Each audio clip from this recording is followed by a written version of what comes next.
había una vez en una escuela infantil que se llama Manantial, un fantasma que se llamaba Pataplas. Pataplas lo que más le gustaba era contar cuentos. Venía por las noches y ¡zas!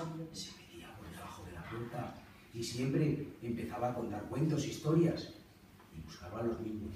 Un día, a mí, que soy un sol, me contó una que se titulaba El girasol ciego. Había una vez un sol que salía.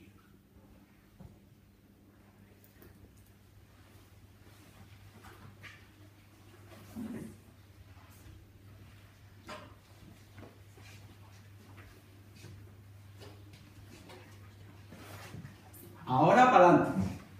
Ahora para adelante. Ahora para adelante. A la izquierda. Qué obedientes son. Ahora para atrás. Ahora para abajo. Arriba. A la izquierda.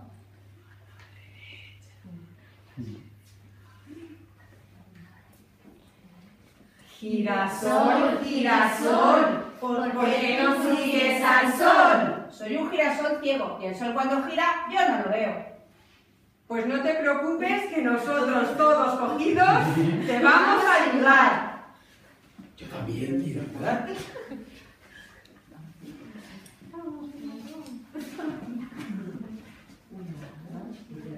Buenos días, cielo, buenos días, sol.